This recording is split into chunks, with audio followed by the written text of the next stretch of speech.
Welcome back in. It's Silent Witness Saturday, and we are discussing a homicide case from a while ago, 1998, and we need some answers on this one. So we have, of course, Detective Mike Fischer. We also have Rocio joining us this morning. Thank you both for being here. Good morning. We'll talk to you in just a second, but first, give us the background on this case. What's the details? Yeah, good morning, Steve. As you mentioned, this case happened, this homicide happened in 1998, April. So we're looking at 28 years. It happened right before noon, about 11:45, in the courtyard of an apartment complex at 9th Avenue and McKinley, which is just south of Roosevelt. And what we have is, we're looking at the picture here of Raul Aguilar, who is Rocio's father. He was 23 at the time. So can you imagine, I mean, 28 years later, he would have been, what, 51 years old now?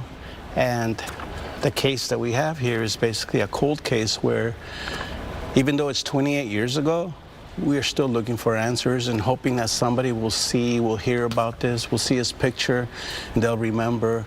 And he also went as Droopy, by the way, if anybody remembers him out on the streets. And that's where we're at, and that's where we brought his daughter. Important to get those nicknames out there, things like that, because that can really connect people. Oh, yeah, you know, and make that connection. Rocio, I want to talk to you about what was stolen from you. Yes. I mean, your father was stolen from you. What has these 28 years been like, and how did you find out about all of this? You were so young, right? Right. I was only 5 years old. I didn't find out that he was my biological father until 3 or 4 years ago. So having that spiritual connection to my dad, honestly, when I found him, was like taking on the responsibility of just the eldest daughter in general. And I absolutely knew that it was my duty to bring his name back into the room.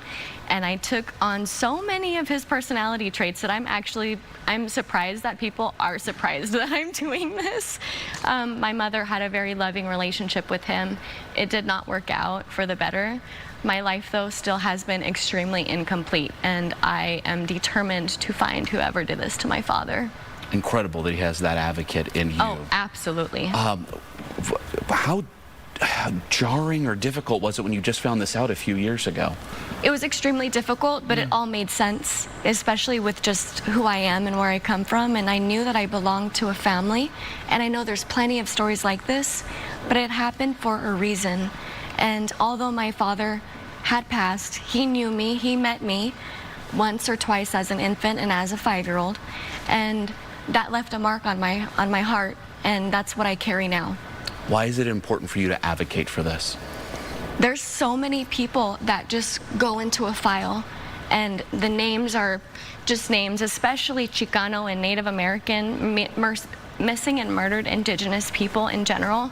We go unseen, and I took that responsibility on, being his only alive daughter. Thank you for coming here, for talking about him, getting the word out.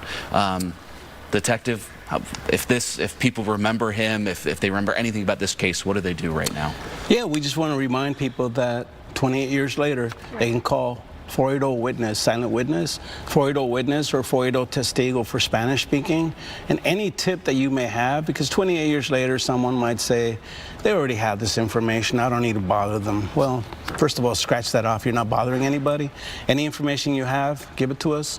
We'll pass it on to the detective that's assigned to the case, and hopefully we can bring closure to Rocio here. And I would imagine, too, even if it is something that they're certain that you guys knew about back then, a new detective might be on it now, and getting that information highlighted again might connect a few dots later. So I think that's important there. Thank you both so much for coming. Thank you. Really do appreciate it. So call Silent Witness if you know anything.